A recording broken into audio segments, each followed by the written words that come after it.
오늘은 출애굽기 16장 1절에서 5절 말씀 본문으로 불평하는 사람들을 위한 조치, 불평하는 사람들을 위한 조치, 이런 제목의 말씀 전하겠습니다. 타임머신을 타고 성경의 시대로 돌아갈 수만 있다면 저는 이스라엘 백성들과 함께 홍해를 건너는 장면에 꼭 동참을 해보고 싶습니다.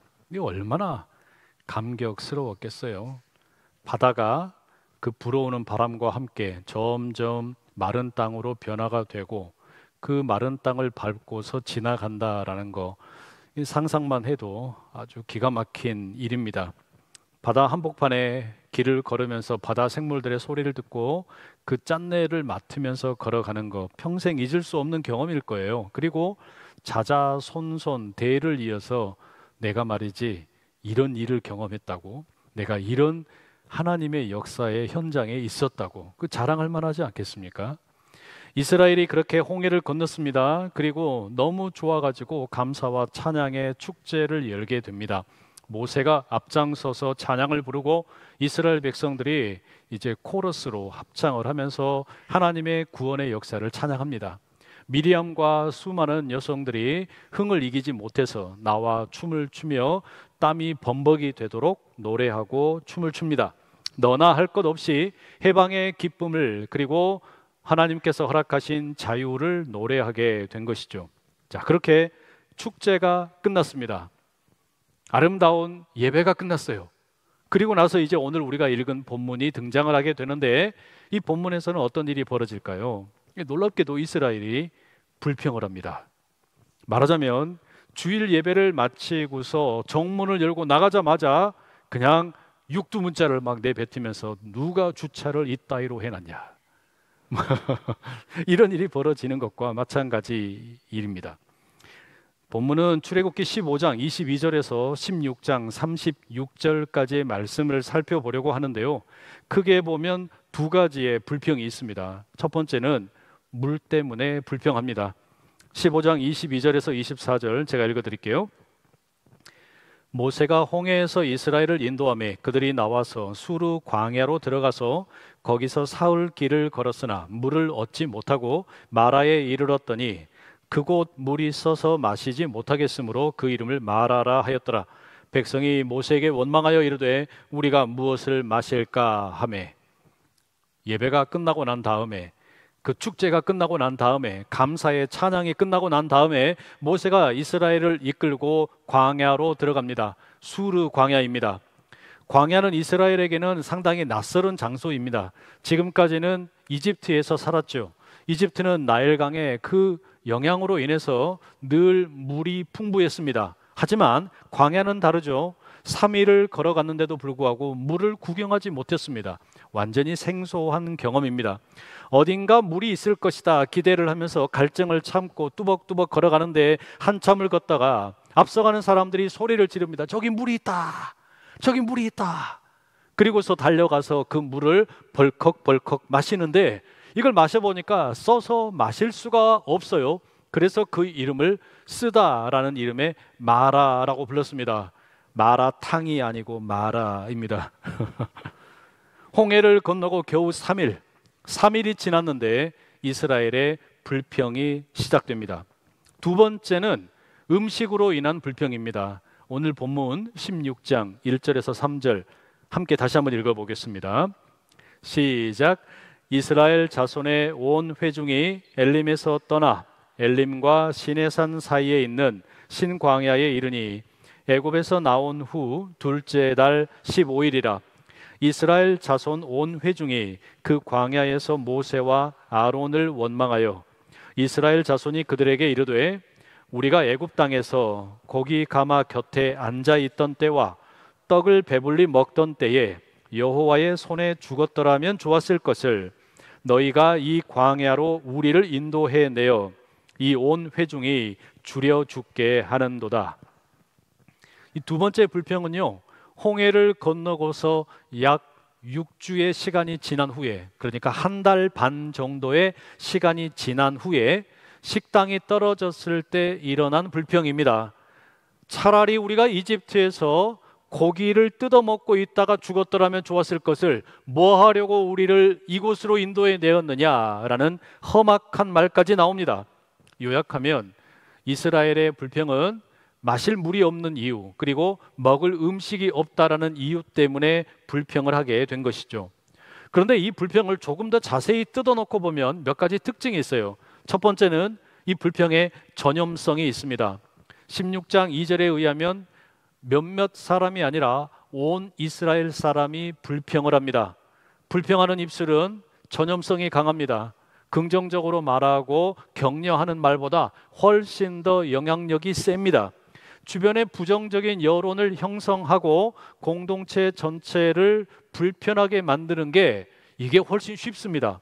공동체를 건강하게 세우고 격려하는 것보다 남들을 욕하고 뒷담화하고 까는 게 속된 말로 훨씬 재밌어요.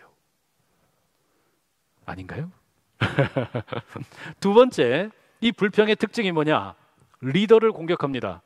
이 모세가 하나님의 부름을 받고 이집트에 내려가서 이스라엘 백성들을 건져냈잖아요. 그런데 그 건져내는 순간부터 광야에 이르는 40년의 시간을 보내는 동안 내내토록 만족할 줄 모르는 백성들의 불평 때문에 시달립니다. 얼마나 고통스럽고 고독한 리더의 자리였겠습니까?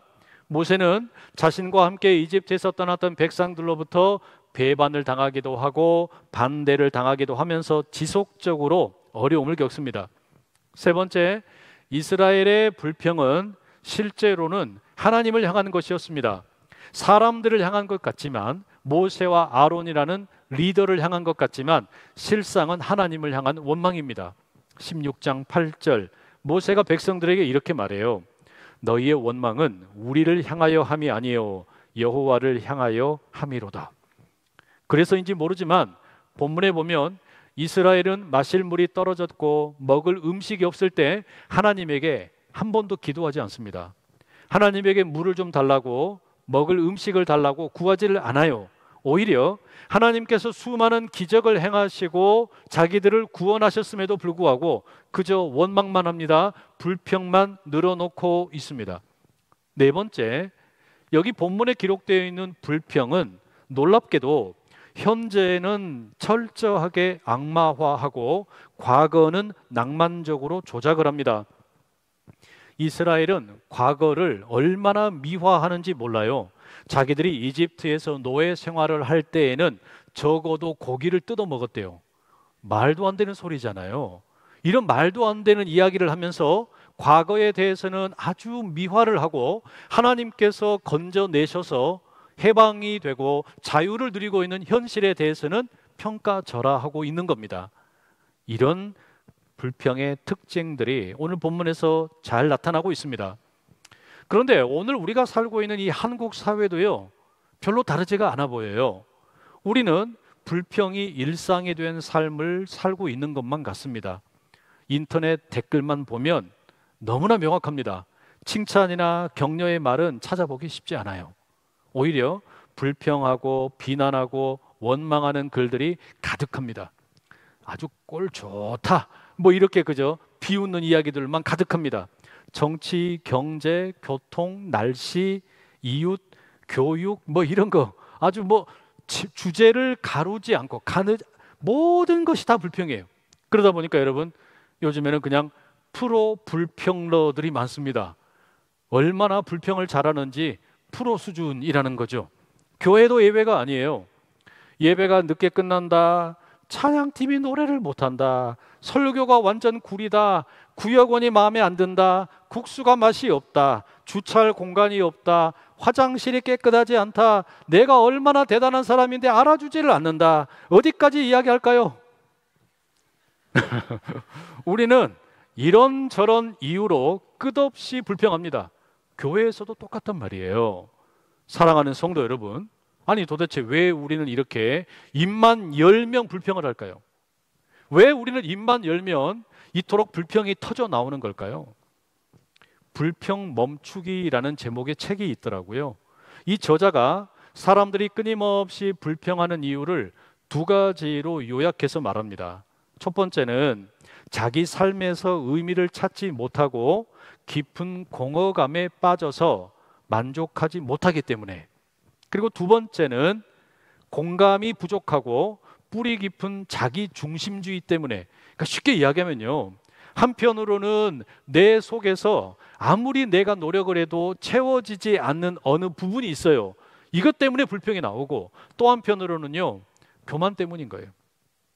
내가 모든 걸 다 할 수 있는데, 내가 하면 잘하는데 저 사람 하는 거 보니까 못하네, 능력이 없네, 그러면서 불평을 하는 거예요.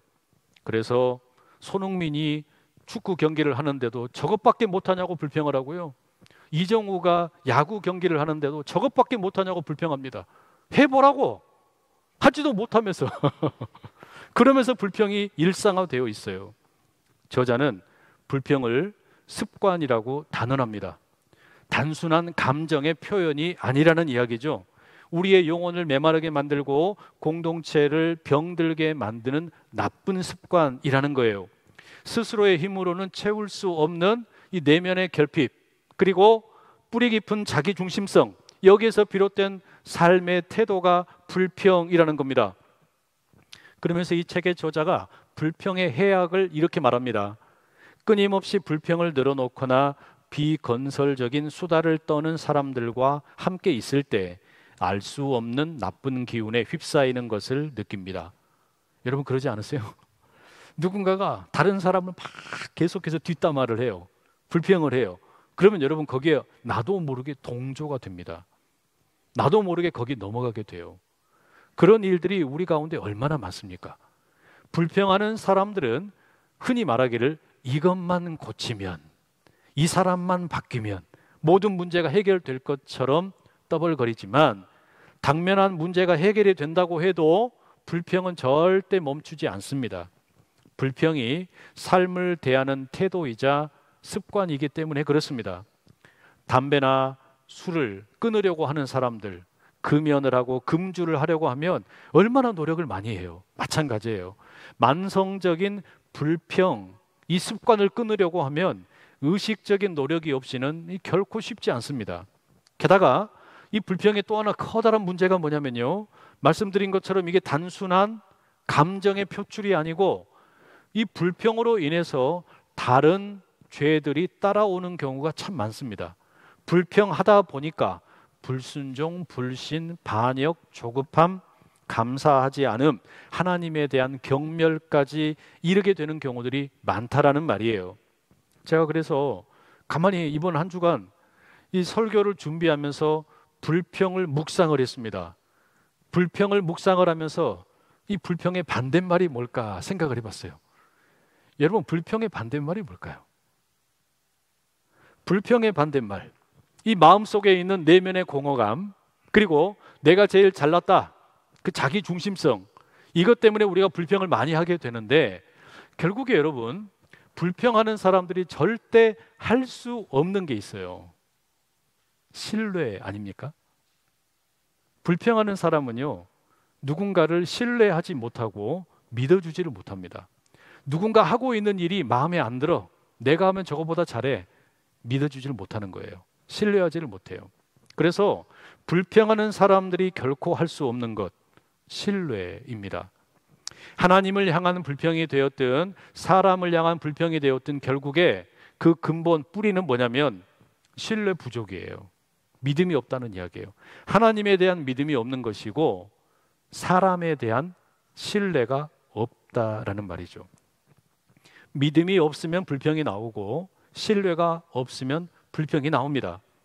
예배 가운데 감격하면서 찬양하고 기도하고 말씀을 듣는 거 딱 거기까지예요. 예배 드리고 나가면 바로 불평이 나와요. 나가자마자 어때요? 여기가 동남아냐 한국이냐, 날씨가 왜 이따위냐 불평이 터져 나온단 말이에요. 하루 이틀 지나면 모든 게 다 불만이에요. 결국에 문제는 환경이 아니고 우리의 불신, 믿음 없음, 여기에 커다란 원인이 자리 잡고 있습니다.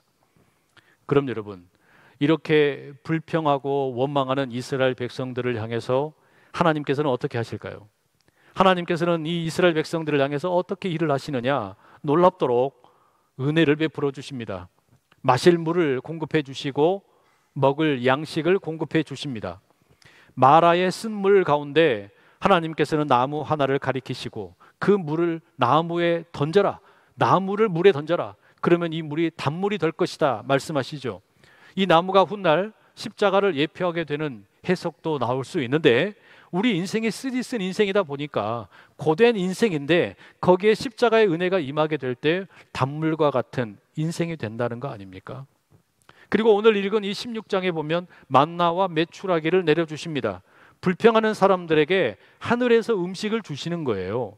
자기들이 구하지도 않았습니다. 그럼에도 불구하고 하나님이 먼저 불평하는 사람들에게 옛다 먹어라 떡을 주신다는 이야기예요. 여러분, 여기서 주목할 게 있어요. 하나님께서 이스라엘 백성들에게 그냥 물과 음식을 주시는 게 아닙니다. 15장 25절과 26절에 보면 하나님은 이스라엘을 광야로 이끌어 가십니다. 25절은 이 목적을 시험하기 위한 것이다 라고 말합니다. 무슨 시험이겠습니까? 언뜻 보면 이스라엘이 하나님의 음성에 귀를 기울이는가, 그분을 신뢰하는가, 이걸 시험하는 것처럼 보입니다. 그런데 실상은 달라요. 하나님께서 이스라엘 백성들을 광야로 데려가시는 목적은 이들이 얼마나 하나님을 신뢰하는가, 그들의 신뢰 능력을 확인하려고 하는 게 아니에요. 그렇다고 하나님께서 이스라엘을 괴롭히기 위해서 광야에 데려가는 것도 아닙니다. 놀랍게도 하나님께서 광야로 이스라엘을 데려가시는 이유는 하나님 자신이 얼마나 믿을 만한 분인가, 얼마나 신뢰할 만한 분인가를 보여주기 위한 목적입니다. 이게 이해가 되세요? 하나님이 왜 이스라엘을 광야로 이끌어 가시느냐? 너희들이 나를 얼마나 신뢰하나 보자, 이걸 확인하려고 하시는 게 아니고 하나님께서 얼마나 믿을 만한 분인지, 그리고 신뢰할 만한 분인지를 보여주기 위해서 광야로 데려가셨다는 이야기입니다. 그래서 26절에 보면 나는 너희를 치료하는 여호와임이라 말씀을 하십니다. 이게 무슨 이야기겠어요? 하나님께서는 이스라엘이 하나님을 믿지 않는다라는 거, 이스라엘이 하나님을 신뢰하지 않는다라는 거 너무너무 잘 알고 계세요. 추가로 확인을 할 필요가 없습니다. 하나님께서 정말로 이스라엘에게 원하시는 것은 따로 있습니다. 이스라엘이 아직 하나님을 신뢰하지 못한다라는 것, 그 현실을 인정하는 겁니다.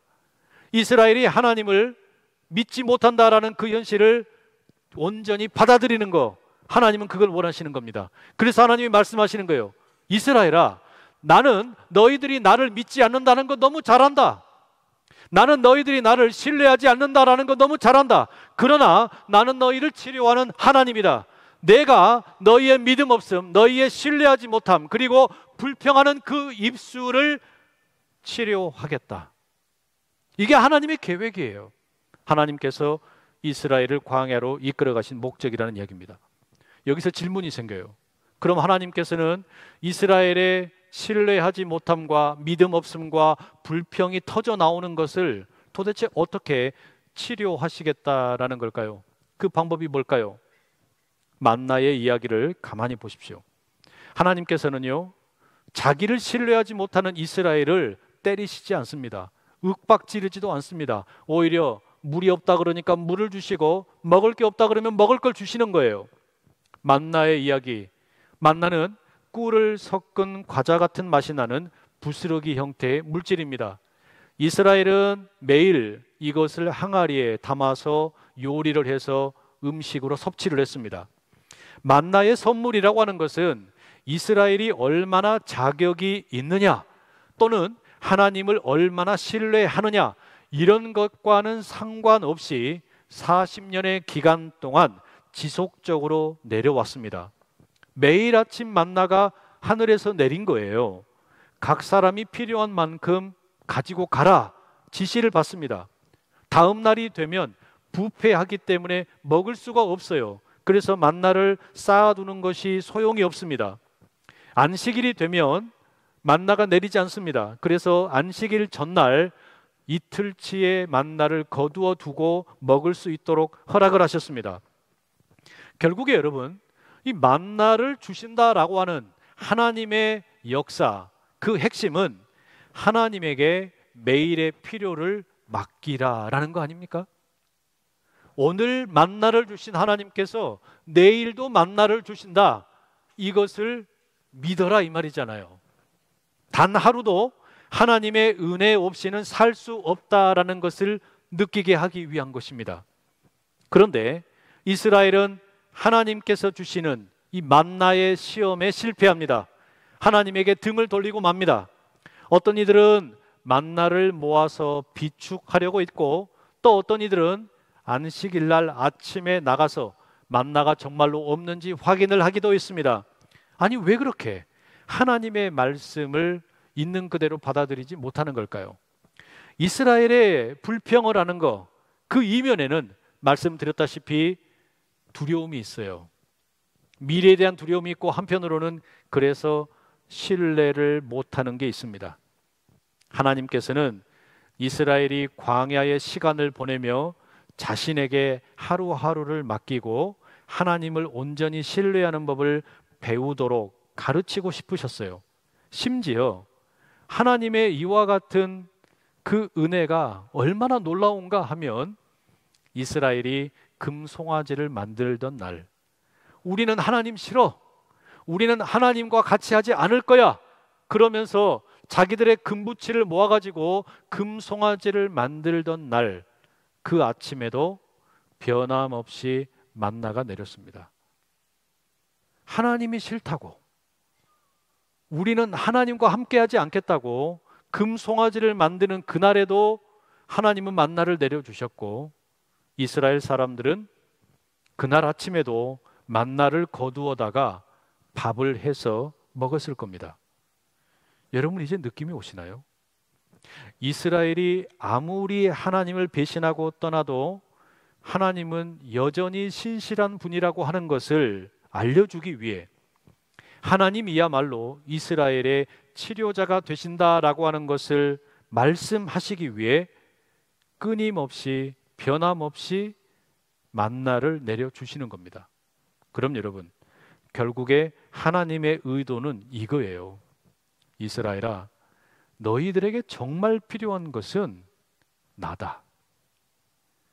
이스라엘 백성들아, 너희들에게 정말 필요한 것은 나 여호와 하나님이다. 이거 아니겠어요? 하나님께서는 바로 그것을 말씀하고 계시는 겁니다.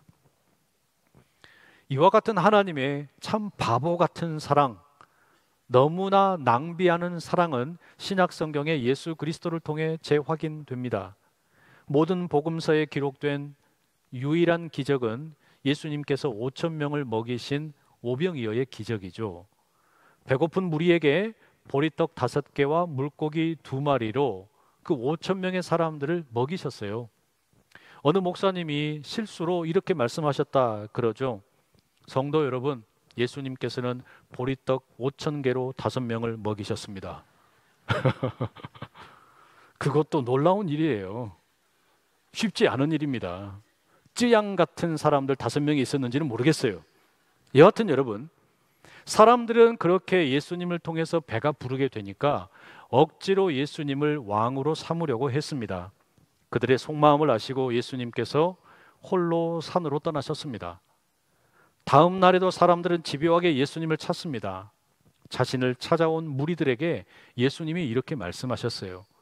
너희가 나를 찾는 것은 떡을 먹고 배부른 까닭이로다. 몸이 허하니까 육신의 양식을 구하고 그 육신의 양식을 또 구하기 위해서 나를 찾았다 말씀하시는 겁니다. 그러면서 뭐라 그러시냐면요, 너희들에게는 정말 필요한 양식이 있다. 육의 양식 말고 너희들은 영의 양식을 먹어야만 한다. 그러면서 요한복음 6장 31절에서 35절에 이렇게 말씀하세요. 예수께서 이르시되 내가 진실로 진실로 너희에게 이르노니 모세가 너희에게 하늘로부터 떡을 준 것이 아니라 내 아버지께서 너희에게 하늘로부터 참 떡을 주시나니 하나님의 떡은 하늘에서 내려 세상에 생명을 주는 것이니라. 그들이 이르되 주여 이 떡을 항상 우리에게 주소서. 예수께서 이르시되 나는 생명의 떡이니 내게 오는 자는 결코 줄이지 아니할 터이요 나를 믿는 자는 영원히 목마르지 아니하리라. 이스라엘 백성들이 왜 불평을 했습니까? 마실 물이 없어서, 먹을 양식이 없어서 불평을 했어요. 그러나 그렇게 먹고 마셔도 불평은 계속 나옵니다. 우리에게 왜 예수님이 필요합니까? 우리가 불평하는 근본 이유가 우리 내면에 있는 무엇으로도 채워지지 않는 공허감 때문에, 그리고 이 교만의 쓴뿌리, 내가 이 세상의 최고다, 내가 하면 모든 거 잘한다는 자기 중심성, 이것 때문에 우리가 불평을 하는데 이것은 육의 양식으로는 해결이 안 돼요. 영의 양식이 필요합니다. 그래서 우리에게는 이 만성적인 불평에 중독된 우리들에게는 생명의 떡이신 예수님이 필요합니다. 나는 신실하지 못하고 맨날 의심하고 맨날 믿음이 없고 맨날 신뢰하지 못해도 하나님께서는 그런 우리를 위해서 40년 광야 동안의 만나를 동일하게 내려주셨고, 그럼에도 불구하고 또 우리가 배신을 하니까 이제는 생명의 떡으로 우리 가운데 예수 그리스도를 보내주신 줄로 믿습니다. 그 예수 그리스도 생명의 떡을 먹는 자들, 바로 그들이 이 내면의 공허감이 해결될 수 있는 것이고 자기 중심으로 살아가던 세상의 삶이 바뀌어질 수 있다는 이야기예요. 내가 이토록 실수해도, 내가 이토록 믿음이 없어도 변함없는 사랑을 보여주시는 하나님, 그 하나님의 사랑의 절정으로 오신 예수님을 만나게 될 때, 그 생명의 떡을 만날 때 우리의 불평과 원망과 실망하는 삶의 모든 태도가 변화되는 줄 믿습니다. 그래서 예수님께서는 요한복음 6장 47절에서 51절에 이렇게 말씀하세요. 진실로 진실로 너희에게 이르노니 믿는 자는 영생을 가졌나니 내가 곧 생명의 떡이니라. 너희 조상들은 광야에서 만나를 먹었어도 죽었거니와 이는 하늘에서 내려오는 떡이니 사람으로 하여금 먹고 죽지 아니하게 하는 것이니라. 나는 하늘에서 내려온 살아있는 떡이니 사람이 이 떡을 먹으면 영생하리라.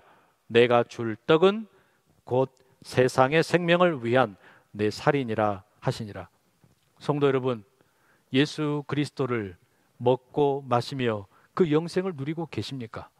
마음 깊은 곳에 공허감이 자리 잡고 있을 때, 교만의 쓴뿌리가 계속 자리 잡고 있을 때 우리는 불평의 중독에서 빠져나올 수가 없습니다.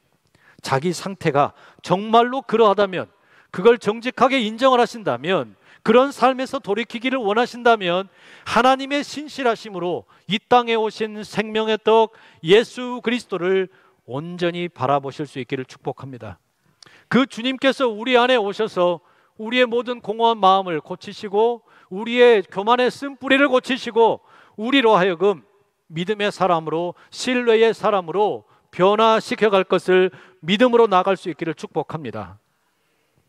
한 기자가 에디슨에게 이렇게 물었습니다. 에디슨 씨, 전구를 만들기까지 2000번이나 실패를 하셨는데 그때마다 어떤 생각이 드셨는지 좀 말씀을 해 주십시오. 아마 이 기자의 의도는 그 실패할 때마다 실망하고 불평도 나오고 원망하기도 하고 어려웠습니다, 뭐 이런 답을 기대했던 것 같습니다. 그런데 에디슨이 이렇게 대답했다고 그래요. 저는 2000번 실패한 것이 아닙니다. 그저 전구가 되지 않는 1999가지 방법을 알게 되었을 뿐입니다. 잘못됐고 부족했던 모든 시도는 또 다른 발걸음을 내딛게 했기 때문에 저는 실망하지 않았습니다. 삶을 바라보는 태도가 많이 다르잖아요. 믿기 어렵고 신뢰하기 어렵고, 그래서 불평이 나오기 쉬운 우리들, 내면에 공허감이 있어서 채워지지 않으니까 불평을 하고 이 교만의 쓴뿌리가 있어서 불평하기 쉬운 우리들, 그런데 주님께서는 우리를 변화시키셔서 감사의 사람으로 바꾸려고 하십니다. 지난 수요일 오전에 어느 권사님 한 분이 저에게 기도를 부탁을 하셨어요. 20년 동안 수요 오전 그루터기 팀의 찬양을 섬겼다고 합니다. 그런데 여러 사정으로 인해서 이제 풀타임 직장을 구하게 되신 거예요. 아마 자세히 이야기는 안 하셨지만 경제적인 어려움이 있으신 거 아닌가라는 생각이 들더라고요. 그러다 보니 수요일 오전 찬양팀을 더 이상 섬길 수 없게 되었다, 오늘이 마지막 날이다 말씀을 하는 거예요. 이게 많이 아쉽겠죠. 얼마나 서글펐겠습니까? 그런데 예배의 자리, 마지막 찬양의 자리를 섬기고 떠날 수 있어서 감사하다라고 이야기를 하십니다. 제가 그날 수요일 오전 구루터기 찬양이 너무 좋았다고, 기가 막히다고, 2명이 듣다가 1명이 죽어도 모르겠다고 칭찬을 했습니다. 그렇게 칭찬을 듣게 되어 너무 기쁘다, 감사하다 고백을 하며 떠나셨어요. 오늘 우리 사부 예배 찬양팀, 원하트 찬양팀이 앞에 찬양을 하시는데 한 분 한 분의 표정을 보니까 어두워요. 그럴 수밖에 없죠. 우리와 함께 찬양하고 하나님을 예배하던 한 형제가 너무나 급하게 우리 곁을 떠나니 당연히 슬플 수밖에 없죠.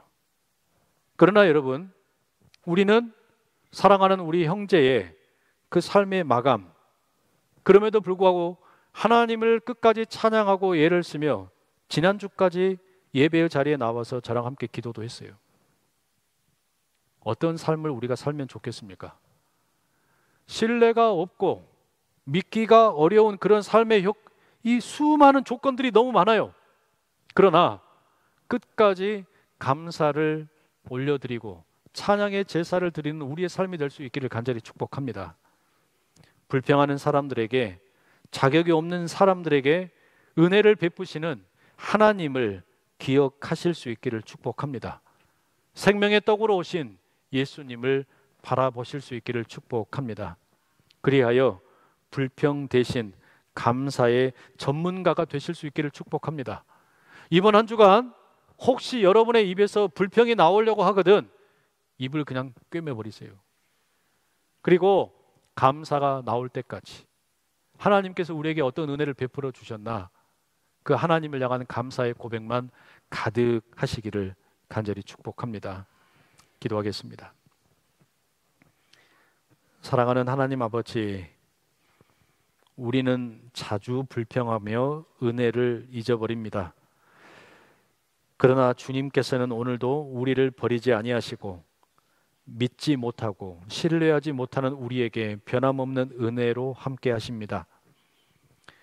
리더의 길을 걸어가는 모세의 외로움도 알고 계시고 불평하며 살아가는 이스라엘 백성들의 그 아픔도 알고 계시는 하나님, 우리에게 불평 대신 감사와 기억과 순종이 넘치는 신앙의 삶 되게 하여 주시옵소서.